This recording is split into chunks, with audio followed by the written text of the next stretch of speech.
Have you ever felt stuck in your job, wondering if there's something better out there for you? Or maybe you've been told to follow your passion, but have no idea what that means. In his book, So Good They Can't Ignore You, Cal Newport explains why following your passion is terrible advice and offers a new approach to finding fulfillment and success in your career. He argues that the key to a successful career isn't about finding the perfect job that aligns with your passion, but rather developing rare and valuable skills through deliberate practice. By becoming so good at what you do that you can't be ignored, you can create a career that's fulfilling, financially rewarding, and where you develop a passion for the things that you're doing over time. This video will explain some key takeaways from the book and why So Good They Can't Ignore You is a book to read in your lifetime.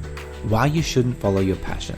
Cal Newport argues that the idea that you must have a pre-existing passion to be successful in a career is a myth. It's extremely rare that someone has an innate passion for something and is then able to turn it into a career that generates money. And often, for people who set out with that mindset, it ends in disappointment. Most often, you aren't able to turn your passion into a viable income. A good example is someone who's passionate about video games and tries to become a streamer. The chances of success are so low. Now, this doesn't necessarily mean you shouldn't try.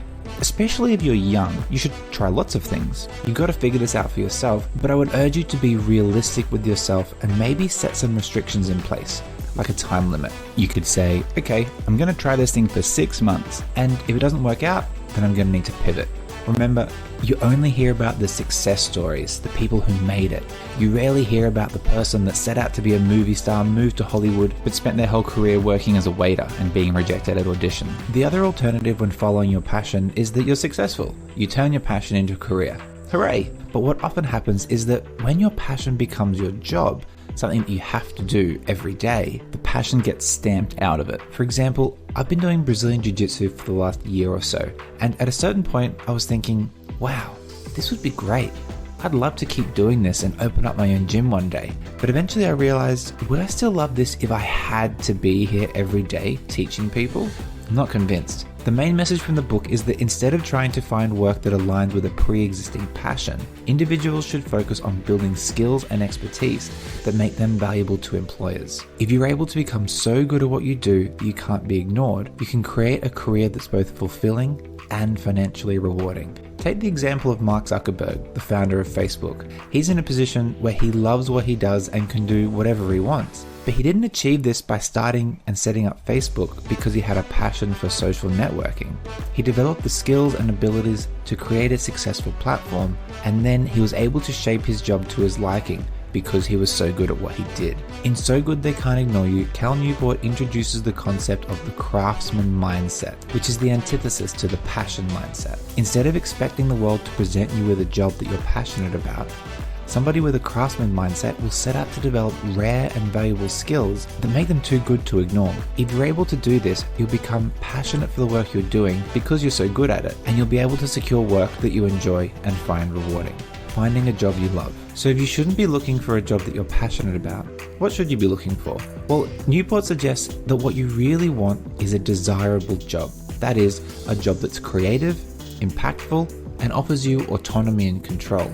The problem is there are only a limited number of these jobs available in the workforce. And I think this even applies to entrepreneurs as well. Even if you don't want to work for someone and you want to create your own business, you need to have a certain amount of success before you'll be in a position to outsource all the jobs you don't like, so that even being an entrepreneur or a business owner is desirable.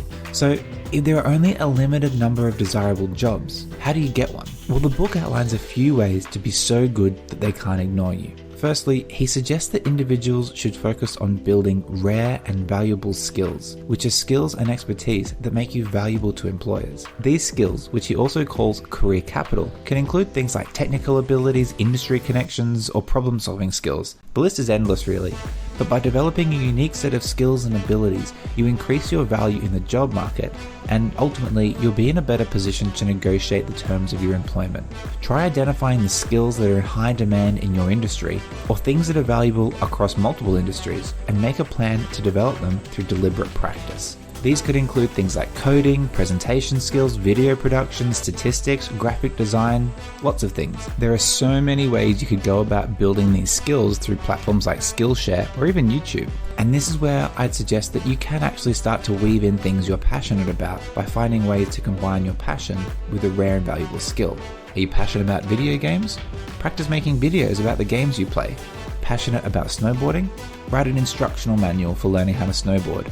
You then should be able to apply these skills, video production or instructional writing, to whatever job you find yourself in. Let's say someone who runs an accounting firm is hiring a new graduate accountant, and for the most part, the applicants all have similar skills and experience, but you're able to say, oh, and I'm also really good at video production. I've made over 100 videos and have gained a few thousand views on a YouTube channel. So if you have any need to make marketing videos, I can help you out with that as well. This will help you to stand out and could be the difference between you and someone else who has nothing unique to offer. So once you've got a plan for developing some career capital, you really need to be able to identify your own unique strengths and abilities and think about how they can be used to benefit an employer. You need to be able to articulate these rare and valuable skills so you can be sure that you're being recognized for the value you bring to the table.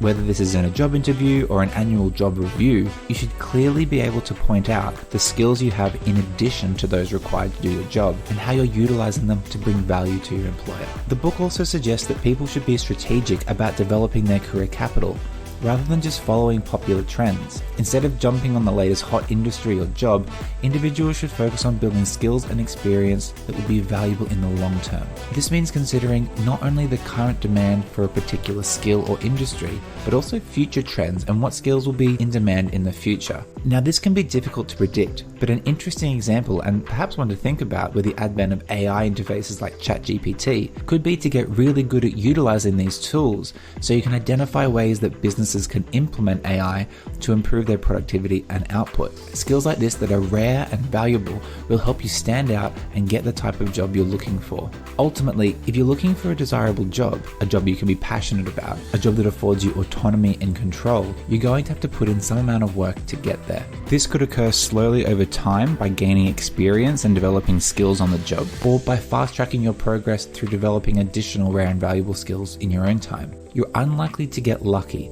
and stumble into a desirable job by chance. You want to maximize your chances of success, and the best way to do this is to build skills that make you stand out and become so good that you can't be ignored. If you're an employee, your goal should be to make it so that your boss is scared to lose you, become so integral to that company that you can demand whatever it is that you're looking for from a job to make it valuable to you. Whether that's more money or more autonomy, like the ability to work flexible hours or from home, if you're so good they can't ignore you, they'll probably accommodate your needs. And if they don't, then you've got the rare and valuable skills to find the job you're looking for somewhere else. Unfortunately, if your employer won't give you the things that you want and you're unable to find a better job somewhere else, then as a rule, this is probably a sign that you haven't got the career capital that you need to land a desirable job that you're looking for. In So Good They Can't Ignore You, Cal Newport offers a fresh and practical approach to finding success and fulfillment in your career. By developing rare and valuable skills through deliberate practice, by focusing on what you can offer rather than what you want, and by being strategic about developing your career capital, you can create a fulfilling and financially rewarding career. Additionally, by embracing the craftsman mindset and seeking out autonomy and control in your job, you can increase job satisfaction and engagement. Remember, it's not about finding the perfect job that aligns with your passion. It's about becoming so good at what you do that you can't be ignored. Thanks so much for watching this video. If you've enjoyed it, I really appreciate it if you hit that like button. If you enjoyed this content and want to see more things like this, please consider subscribing to the channel, and I'll see you in the next video.